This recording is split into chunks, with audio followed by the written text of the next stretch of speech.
Hey guys, I hope all is well. Welcome back to the Truth Talk podcast. I'm back here with Jay. Hey, what's up, everybody? In today's episode, we're going to be talking about some very interesting information regarding one of the biggest banking institutions in the world, somehow being connected to Mr. Jeffrey. Let's get right into it.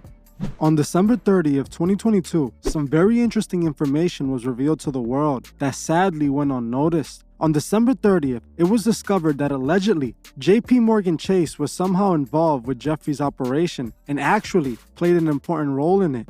You may be asking yourself, how did this information go unnoticed? This should have made headlines everywhere. The thing is, this very crucial information was overshadowed by something else entirely that just so happened to have taken place the day before.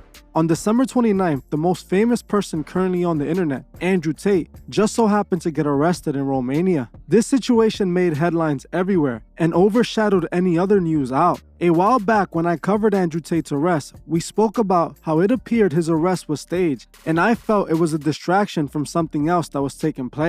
Well, now we know what was taking place. JP Morgan's bank has been accused of aiding Jeffrey in his sick operations. According to reports, JP Morgan knew Jeffrey was using their bank for his illegal activities, and the bank turned a blind eye. Now, when we go back and look at Tate's arrest, we can see him doing Masonic hand gestures while staring at the camera, further ensuring this whole thing was staged for a purpose.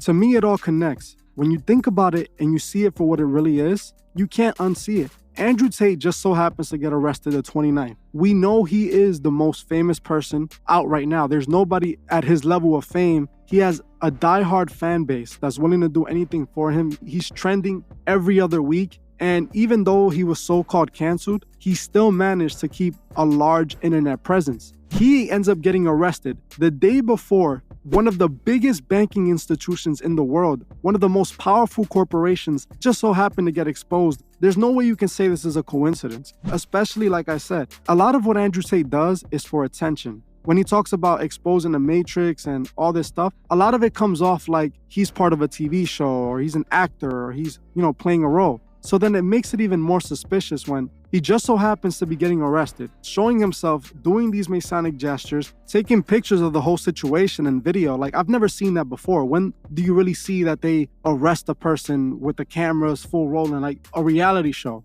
It reminds me of the Greta Thunberg situation that was just revealed a few days later, how she was also staging an arrest. They had her literally posing for pictures with the police. They're staging these things for a reason. When we go back to that time in December, late December, that was when the Tory Lanez situation was going on. That was when Young Thug and Gunna, the trial was about to begin. Gunna got released and all the attention went to these trials, these media high-profile trials that are celebrities, basically puppets that they own. Yeah, that's exactly what you're saying. And I mean, you can see a common recurring theme with these things. A lot of times, some of the most influential people tend to exert their influence in the most convenient of times. They tend to get in the center of the spotlight when something else needs to be taken away from the spotlight. Kind of like what was going on with JP Morgan. They tend to take the spotlight when the spotlight needs to be taken away from something else. Like when they're trying to cover something up or hide it. When we look at the accusations regarding this situation, it's very alarming. And it shows that these people are all connected, in my opinion at least. To think that JP Morgan turned a blind eye to Jeffrey's operations and acted like they didn't know what was going on, even though a lot of suspicious transactions were going on that would have raised red flags for any other customer. But since it was Jeffrey, one of the elites, one of the richest people in the world who's providing a service for those who run our world to enjoy themselves and do what they want on a little private island, this guy's protected. The only reason I believe that whole operation was taken down was because too many eyes was already on it. Too many people were already aware of what Jeffrey was doing. Too many people spread the information and it became public knowledge. So it almost looks like a mess up on their end if they don't go and clean this up. It'll show cracks in their system, which they barely cleaned it up. If we look at it, nobody has been arrested who's been on the list. Nobody has been arrested who was on that island. Everyone is just getting spared. And the only people that have been punished were the two people that were supposedly running the whole thing. Not the members that were going, not even the company. We're seeing this from JP Morgan, but we already know that JP Morgan has high-powered attorneys. Nothing's going to happen to them. And if anything does, it's probably going to be behind the scenes, under the table. And this is how they're going to settle this. You know what's crazy? Like what you just said, nothing's going to happen to him. Think back to 2008 with the economic crisis, and a lot of these banks, JP Morgan included, did things that were extremely unethical. They were doing things for their own interest, for their own personal gain that affected many others. Doing some of these loans and selling some of these investment products that any right-minded banker would say, hey, you know what, this is probably not the right thing to do, but it benefited them. In this Jeffrey situation, you think they were benefiting from it. He was bringing in a ton of money to them. Plus, he was, like you said, part of the elite, part of the in crowd. So it benefited them to look the other way when there were red flags that should have been raised immediately. If you see some of the things that were going on back then as a banking institution, you have a fiduciary duty to say something, especially if it means you could help someone else that's in trouble, you know?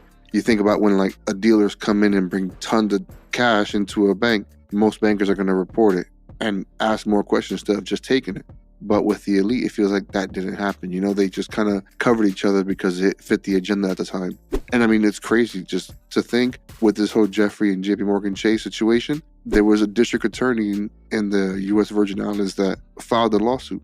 And then all of a sudden, 2 days later, she was dismissed, fired from her job. She was the one that filed the lawsuit, this lawsuit that revealed this information? Yeah, she filed a lawsuit against JP Morgan, alleging that they were complicit for not raising any red flags to Mr. Jeffrey's activities, that it should have been apparent what he was doing based off of the money that was coming in and the business that he was doing with them. That right there raises so many red flags in so many ways if you think about it. The woman that came out and revealed this information, instead of being praised and possibly given a better position, you know, for this is a big story, this is something that should make headlines, right? She was fired. So instead of her getting a raise for revealing criminal activity and something that should be exposed, she gets fired. You know, usually, like you said, these banks will not allow a random dealer from the streets to come in and bring his street money into their bank. It's not going to happen. They're going to turn them away unless they have some connections, right? But now when we talk about Mr. Jeffrey over here, who was doing a bunch of illegal activities, and this guy gets a pat on the back, and not only gets a pat on the back, but is allowed to do his crime for years.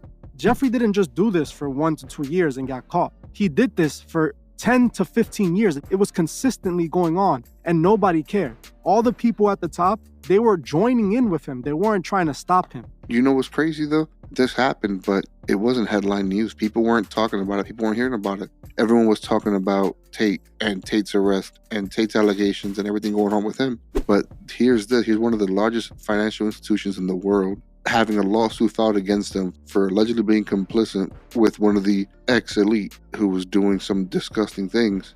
And we weren't hearing about it on mainstream news. We weren't hearing about it all over the internet. It was almost as if it was covered up, I think. Just like the story I just covered on Madonna. I just covered the situation on Madonna over on my Patreon. And it's some allegations, you know, something like Mr. Jeffrey's allegations. And for some reason, none of the mainstream media outlets here in America covered it. They all just turned a blind eye. Yeah, and it's crazy. Like, this district attorney that was fired, it's not like she was a new district attorney or a new attorney. No, like, this is a person who had accolades to their name. You know what I mean? Like, they had been district attorney for 4 years, so they had some tenure. They weren't just someone that came off the street and got the job. So they obviously were qualified to do what they were doing. They knew what they were doing. They saw the evidence, and I'm sure that someone told them, hey, you know what, like, look the other way, kind of how JP Morgan did, but this person probably chose to stand up for what's right and do what they want to do. They stepped out of line, and now the consequences are being paid. Like you said, they've been relieved of their job. And I praise a person like that. See, a person like Denise gets all my respect. I'm the same person as her. I would risk my job if I'm not comfortable with what's going on there. And especially if I'm supposed to be, this is my profession, this is my career. With my career that I work so hard on, I don't want to be a part of anything that Jeffrey's a part of, or I don't want to turn my eye on information that can reveal stuff like this. Like, how would I turn my eye if my job is the DA? My job is to bring people like this down. How am I doing my job correct if I turn a blind eye just because this guy's rich and he's the elite, or just because these people are the ones that run the world? I would have risked it all too. I pray that she's safe and I pray nothing happens to her, because we know how the people play this type of game. And it's crazy to think this is one example in recent history. Who knows how many other examples are being covered up, are being hidden out there that are just waiting to be exposed. But there aren't many people like Denise who were willing to risk it to expose the truth, to bring the truth to the people. Because like I always say, if you're going to make a decision, you want to make an informed decision. You want to have all the facts. But if the truth is being hidden, how can you make informed decisions? How can you know who to be? Exactly. And it's a manipulation tactic, and we keep seeing it firsthand. Andrew Tate is one of those rich people. He's making tens of millions of dollars a month. Do you really think if they wanted to cancel Andrew Tate, he would still be on Rumble? They would have destroyed him. There would have been no Andrew Tate. If they were against his message, the millions that Andrew Tate has isn't even considerable to what the billionaires have. You understand? They would literally erase him from existence with the snap of a finger. That's what people don't comprehend. If Andrew Tate was posing a threat, he would be gone. He's not posing a threat. He is a part of the game. He plays the game either whether he knows it or not. You understand? And that is the problem that people misunderstand. As long as you can be bought, you're all part of the game.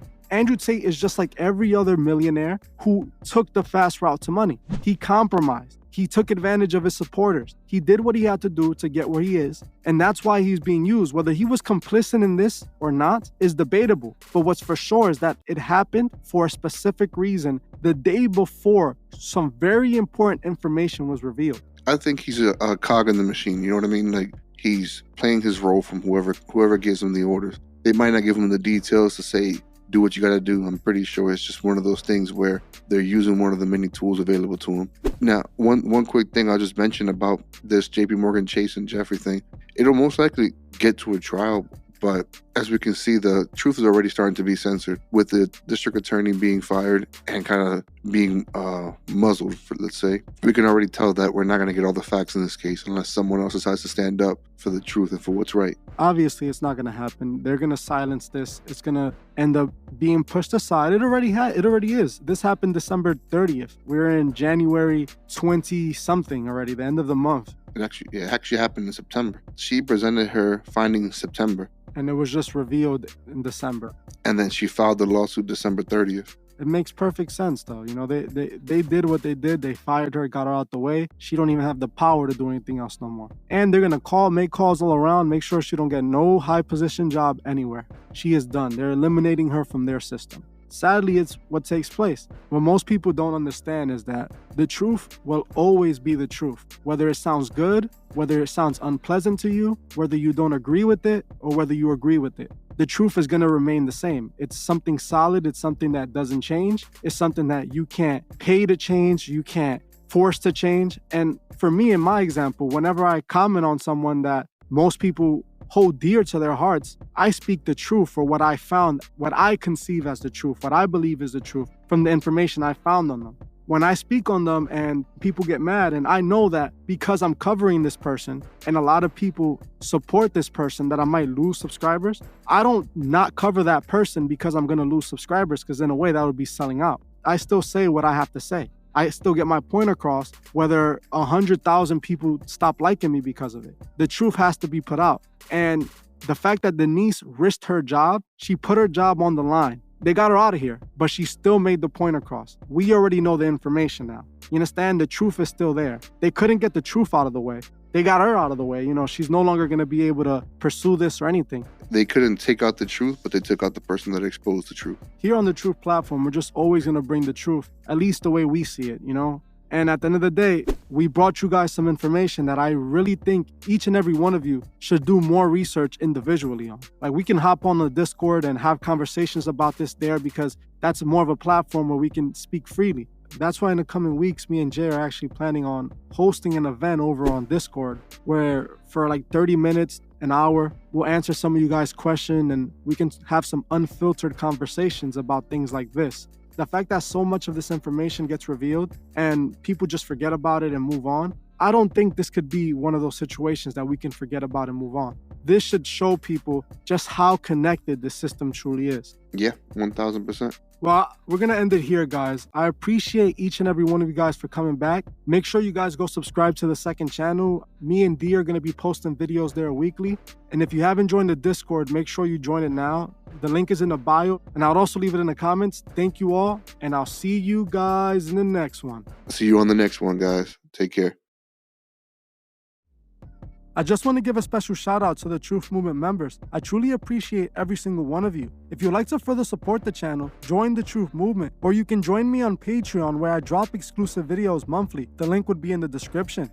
Another way you can further support the channel is by checking out the Truth Fish store and seeing if you find anything you like. Every purchase you make goes directly to helping the channel and furthering Truth Records. Also, please leave a comment on your thoughts below and on any future topics you would like to see me cover on my channel. If you're new to the channel, make sure you subscribe and hit the bell so you can be notified when I drop new videos. If you like this video, please leave a like as it helps other people find these videos. You can also find me on TikTok and Instagram and follow me there for more truth. Thank you all for watching, and I'll see you guys in the next one.